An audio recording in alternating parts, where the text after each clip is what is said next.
You know, some moments don't echo. They cling. Like steam on a mirror. Like breath you can't let out. They stay, even after everyone's gone home. Even after you've changed the sheets. Even after you've convinced yourself it wasn't a big deal. It's been over a year since that afternoon. Since I thought I was alone and found out I wasn't. You ever have a moment so private, so vulnerable, that you feel like the walls should have turned away? I wasn't doing anything bad, not technically. Just being soft again, being human, being a woman. Music playing low, sunlight dripping through the blinds, a glass of wine in my hand, finally a moment that was mine. No one was supposed to see me like that. No one had in a long time. Not my husband, who'd long stopped noticing anything about me except if dinner was late. Not my friends, who only saw the version of me that was fine. Not even me, really. Because you stop looking at yourself when there's nothing left to see but routine and silence. And then he saw me. My sister's son. Caleb. 19. Too old to be called a boy. Too young to be called a man. But right there, standing in the doorway like he had just walked in on a secret that was never his to keep. I froze. Not from guilt, but from shame. The kind of shame that makes you feel naked even when you're fully dressed. He didn't say a word. Just looked at me, not shocked. Not embarrassed. But with this stillness in his eyes, like he saw every part of me that had been invisible for years. Not the tired wife. Not the cook. Not the shadow in someone else's home. He saw me. And what he did next. God. It broke something open inside me that I didn't even know was still alive. I wasn't supposed to be seen. Not like that. Not by him. But that day, he didn't just see me. He understood me. And that's what scared me the most. Because understanding is dangerous. It builds bridges you never meant to cross. And when someone truly sees you, I mean, not just the skin and bones, but the aching, hungry, lonely parts you've buried, you can't ever pretend they didn't. And trust me, after what happened next, I've never been able to look at myself the same way again. If you've ever felt invisible, if you've ever been seen at the wrong time by the wrong person for the right reasons, you're not alone. Subscribe to Heartfelt Tales Unfold. Because the stories we hide, they're the ones that tell the deepest truths. And the next one might just echo a secret you've been too afraid to say out loud. I'm 34. 10 years into a marriage that looks perfect from the outside. Big house. Clean kitchen. Holiday cards with smiles that don't reach the eyes. People assume we're happy because we don't fight. But silence can be louder than shouting. And routine can be more violent than betrayal. My husband, Darren, he's not cruel. He's just gone. Even when he's sitting right next to me, he's somewhere else. Eyes on his phone, mind on his work. Our conversations became checklists. Did you pay the water bill? Did you pick up the dry cleaning? No, how was your day? No, you look beautiful. Not even a passing touch on my back as he walks past me in the kitchen. I stopped expecting him to reach for me at night. Stopped leaving the bathroom door open like I used to. Stopped putting on perfume. You don't decorate for someone who doesn't come home in the heart. The walls of our home were thick with silence. Not the peaceful kind. The kind that wraps around your neck and waits. So when my sister asked if Caleb could stay with us for a few weeks, I said yes. Not because I wanted company, but because I wanted noise, movement. Proof that someone else still breathed under this roof. Caleb had just turned 19. He was doing some IT training in the city, needed a place to crash until his dorm opened up. Tall, polite, always quick to help. That boy had this way of walking into a room and making it feel less cold. I'd forgotten what that felt like. He asked me questions Darren hadn't asked in years. How's your garden? Do you still paint? I remember you used to love jazz. Do you still listen to it? He noticed the little things. The chipped mug I always reached for. The way I hummed when I cooked. The quiet way I sighed when I thought no one was listening. And every time his eyes met mine, I felt like I was being pulled back into focus. He didn't look through me like my husband did. He looked at me like I was still here. It wasn't romantic. Not at first. It was just attention. And when you've been invisible for long enough, attention feels like oxygen. I started looking forward to the sound of his footsteps on the stairs. The way he said good morning like he actually meant it. The way he lingered in the kitchen just a little too long, talking about nothing and everything. He asked if I needed help with groceries, offered to carry heavy things, fixed a loose cabinet door without me asking. One night, I made pasta, just a simple dinner. And when he took his first bite, he smiled and said, "You're really something, you know that?" It was such a small sentence, but I felt it everywhere. I told myself it was harmless. He was just kind, polite. But my hands started trembling a little when I'd serve him tea, and when I'd catch his eyes holding mine too long, I didn't look away. I started remembering what it felt like to be seen, to be interesting, to be something more than functional. And the worst part? I didn't hate it. I let it happen. Let it grow. Let it live between us, unspoken, like a song you can't name but recognize. And somewhere deep inside me, a part of me that had been asleep for years, started to wake up. It was one of those afternoons where the house felt like it was holding its breath. The kind of stillness that doesn't comfort, it warns. Darren had gone to a client dinner across town. My sister had picked up the kids for the weekend. The house was empty, except for me and Caleb. I didn't know where he was at the time. Probably in the guest room or downstairs with his headphones on. I didn't ask. I didn't care. I just wanted a moment. A real one. I poured a glass of wine. Red, dry, older than the last time Darren kissed me. Turned off the overhead light. Lit the lamp by the window. Let the soft jazz hum from the speaker, something smoky, something slow. I looked at myself in the mirror. Not to judge. Not to fix anything. Just to see. And for the first time in forever, I let myself move. No choreography. No shame. Just hips swaying, eyes closed, arms lifted like I could stretch my way back into my skin. It wasn't meant to be seductive. It wasn't meant to be anything. It was me, finally remembering what it felt like to be inside my own body. To be more than legs that clean and arms that cook. To be something alive. Something feminine. And then, the door creaked. I didn't turn right away. Didn't flinch. Because in my head, I was still alone. But something changed in the air. The song kept playing, but suddenly it felt louder, like the walls knew a secret I didn't. When I turned, he was there. Caleb. In the doorway. Still. Frozen. But not startled. Not apologetic. Just watching. His expression wasn't one I could place. Not lust. Not confusion. Something else. Something heavier. Like he'd just walked into something sacred and didn't know whether to bow or run. He didn't blink. Didn't look away. And for a second, neither did I. I should have been mortified.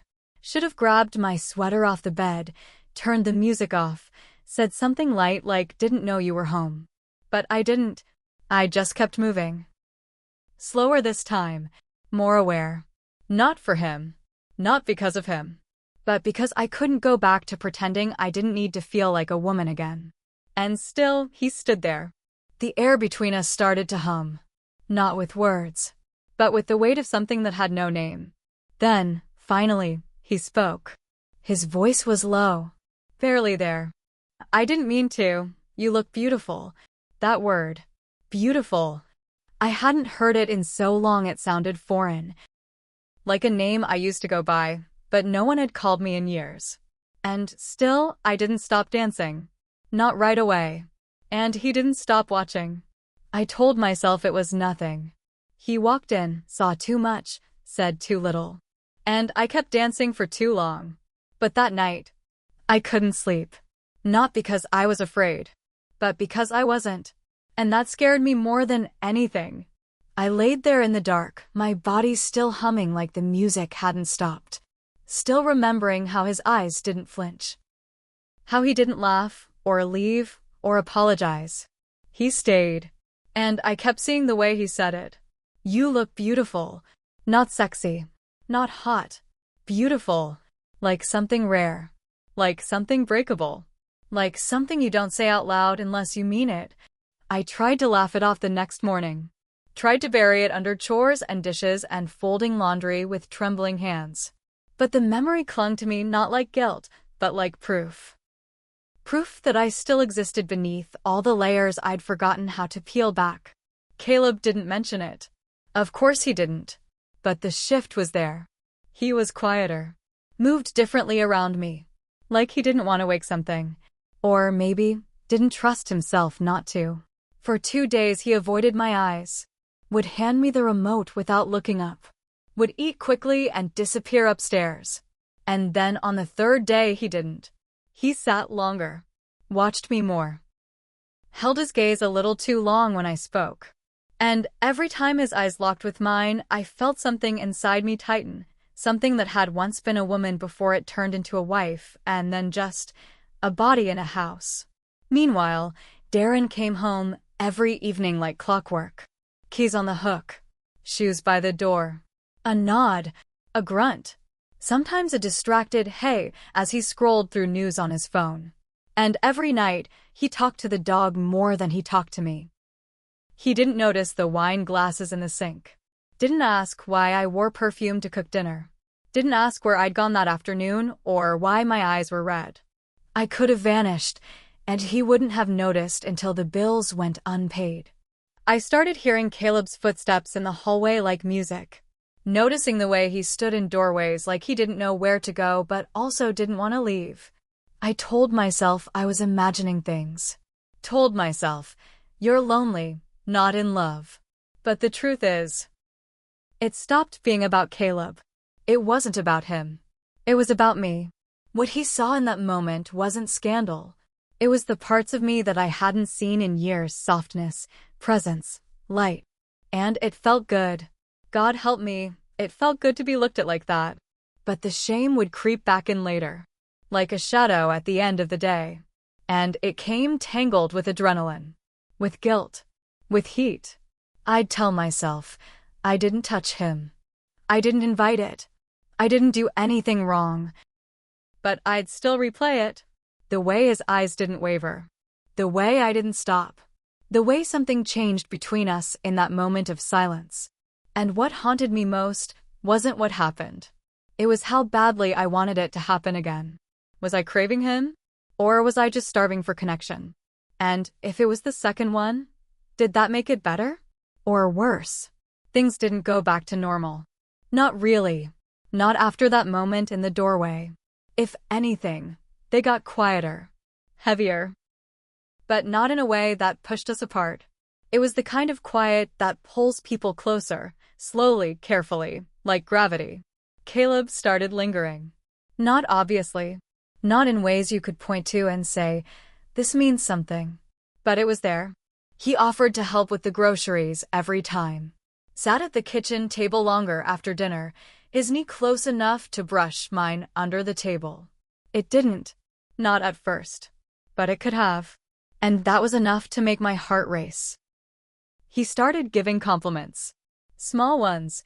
Soft ones. I like that color on you. Your laugh's kind of amazing. You always smell nice. They weren't bold. But they stayed in the room long after he left it. And the way he looked at me, it wasn't just attraction. It was something heavier. Like he was watching someone he didn't want to rescue, but witness.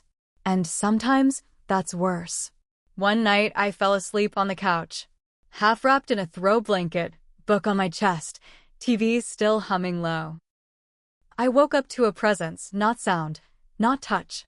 Just the feeling of being watched. And there he was. Across the room. Still.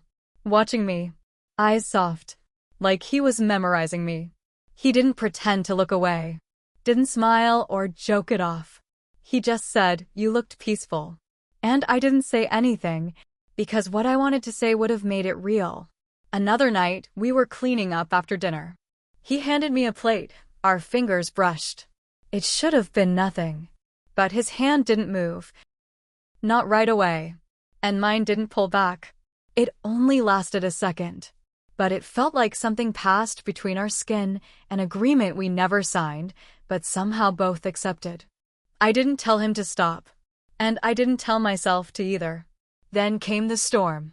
Heavy rain, wind, shaking the trees outside. The power cut off around 8. The whole house dipped into this strange kind of darkness that made everything feel more private, more intimate. He found candles, lit them without being asked. I opened a bottle of wine, poured 2 glasses without hesitation. The flicker of the flame, the sound of rain tapping the windows, the closeness of our voices in a room suddenly smaller than it had ever felt. It did something to time. Slowed it, stretched it. We sat across from each other on the floor, backs against the couch. The wine was warm in my chest, but it wasn't the alcohol making me spill. I started talking about Darren, about the silence, the emptiness. How it felt to be ignored to death by someone who promised to love you forever. I didn't mean to cry, but I did, and he listened. Didn't interrupt. Didn't try to fix it. Just sat there, jaw tight, fists in his lap. And then he said it. You deserve someone who sees you. All of you. Not just the parts you show, but the parts you bury. The parts you think no one wants. He didn't reach for me. Didn't touch me. But the space between us was no longer empty. It was charged. Buzzing. Waiting. I looked at him. He looked at me. And everything in my body screamed, get up. Go to bed. Close the door. Pretend this didn't happen. But I didn't. I should have gotten up. I should have gone to bed. But instead, I asked him to stay. He didn't move when I said it. Stay. He just looked at me. Long enough for me to feel naked in a way that had nothing to do with skin. Then he nodded, once, and sat back down beside me. The rain kept falling. The room stayed dark. And neither of us said another word. Minutes passed, maybe more. Our shoulders weren't touching, but they might as well have been. I turned my face toward him. And before I could second guess it, before the guilt could speak louder than the ache, I kissed him. Not because I wanted to break something, but because something in me had already cracked open. And he was the only one who saw what spilled out. It was slow at first. Tentative. The kind of kiss that asks a question before it makes a promise. And when he kissed me back, it wasn't teenage hunger. It was restrained. Careful. Like he knew this wasn't just about lips. This was about recognition. But the moment deepened. Breaths quickened. Hands found places they weren't supposed to be. And suddenly we weren't 2 people on a couch anymore. We were 2 needs that had found each other in the dark. Until I pulled back. Sharp. Sudden. This is wrong. It came out choked. Like my own mouth didn't believe me. And he just stared at me. Eyes soft. Voice steady. Then why does it feel like the first thing that's real in a long time? I didn't have an answer. Because it did. It felt real. Too real. More real than any kiss I'd had in years. And that's why it had to stop. I stood up, wrapped the blanket around myself like it could undo what we both knew had just happened. He didn't argue. Didn't try to reach for me again. He just nodded. Once. Like he understood. And that made it worse. Because understanding is what got us here in the first place. I went upstairs. Shut my door. Lay awake in bed listening for his footsteps, but I didn't hear them. Not again that night. The next morning, the house was quiet. Still. I walked into the kitchen, and his bags were gone. The guest room was empty. The sheets folded. And on the counter, a note. Just 1 line. Written in his uneven handwriting. Don't worry. I won't say anything, but I meant every word. No goodbye. No explanation. Just that. And he was gone. Left early for his training. Packed up and disappeared like nothing ever happened. But something had happened. And the problem was, once a line is crossed, it doesn't erase itself just because no one talks about it. We didn't sleep together. But we didn't come back from that moment either. We left something between us, unfinished, unspoken, undeniable. And no matter how far he went, or how tightly I tried to fold that night into the corners of my mind, it was still there. Waiting. The house felt colder after he left. Not just empty, but hollow. Like something essential had been pulled out from under the walls. Like the silence had teeth now. I kept moving through the motions, making coffee, folding laundry, cooking dinners that went half-eaten. But I wasn't in it. Not really. I was floating, watching myself go through the rhythms of a life that no longer felt like mine. Darren, he noticed something. I could tell. But not in the way you'd expect. Not in the way that led to questions or anger. Just longer pauses, lingering looks. Moments when he'd open his mouth to speak, then close it again like whatever he was about to ask was better left unspoken. He didn't confront me. He didn't accuse me. But something between us changed. A tension that hummed beneath even the quietest moments. He started staying later at work. Started calling out, "I'm home," from the door, but not bothering to check if I answered. We became two people living around each other instead of with each other. Like houseplants turning toward different windows. And Caleb, he didn't come back. Not for visits. Not for holidays. Not even for my birthday, which he never used to miss. A part of me thought that maybe that night had only meant something to me. That maybe it had been loneliness and wine and rain and timing. That maybe I was the only one who still carried it around like a bruise I couldn't stop pressing. But then a year passed. 12 full months of silence. And one Saturday afternoon, my sister pulled up to our driveway for a family barbecue. And Caleb was in the passenger seat. Taller, broader, sharper in the face. Like life had started to harden him around the edges. But when he stepped out of the car, I could tell. He hadn't forgotten. Not even a little. We barely spoke. A polite hello. A quick glance. He stayed close to my sister, helped with the grill, kept his voice light and easy. But his eyes. God, his eyes. They kept looking for mine. And every time I turned away, it felt like walking away from something I'd already broken. Then later, when the sun started to dip and everyone drifted into their little clumps of laughter and stories, he found me alone at the sink, rinsing out wine glasses. I felt him before I heard him. He stood behind me for a moment, silent. Then he said it, quiet, low, barely above a breath. I've never stopped thinking about that night. Have you? My heart didn't race. It sank.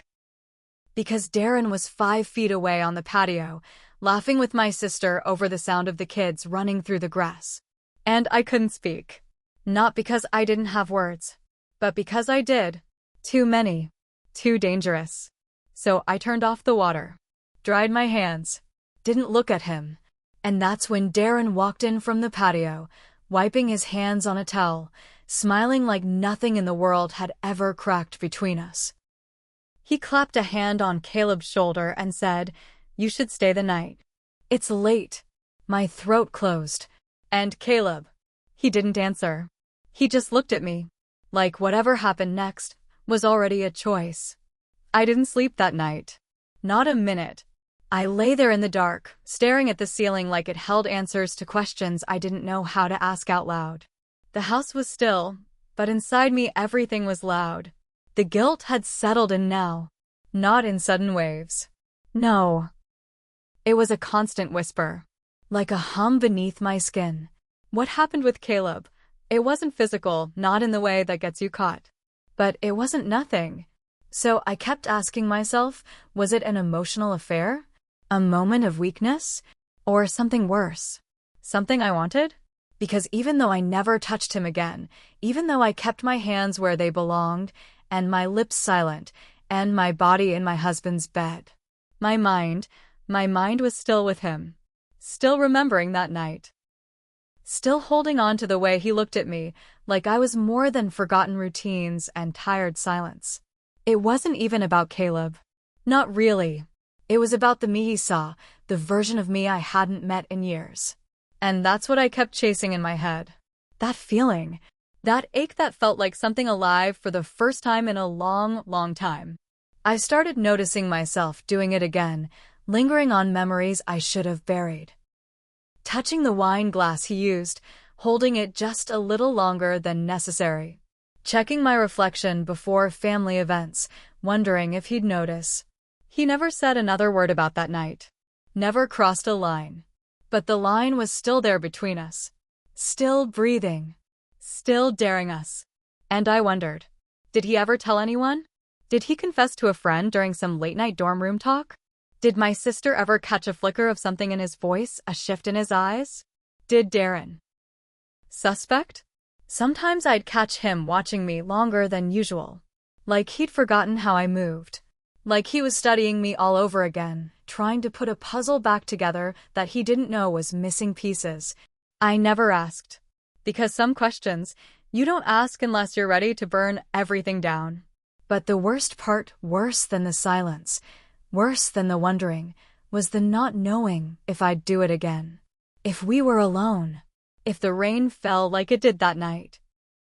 If the wine was warm and the music low and his eyes full of understanding again. Would I? Could I stop myself? And what does that say about me? Because I still replay it. Still feel the way his voice shook when he said I deserved to be seen. And I keep coming back to that question, the one I can't answer without choking on it. What do you call it when what felt like love was only loneliness in disguise?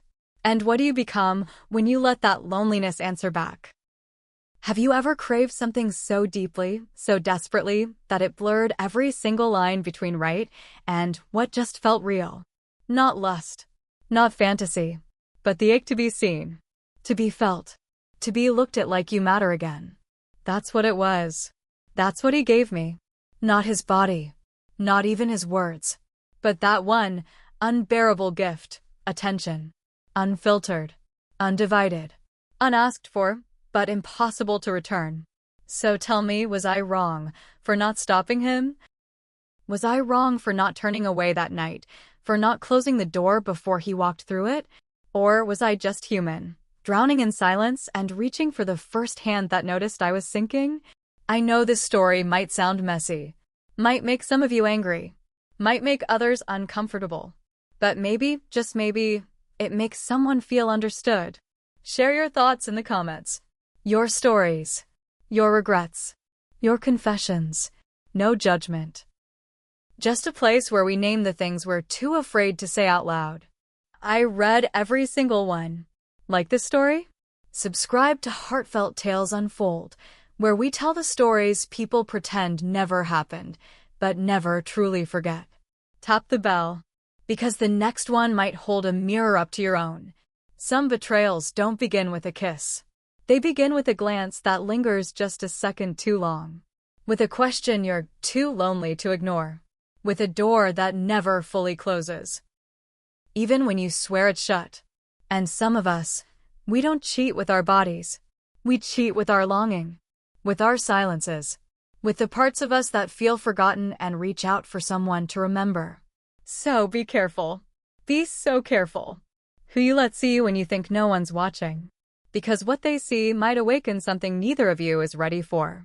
And once it's awake, it never sleeps the same way again.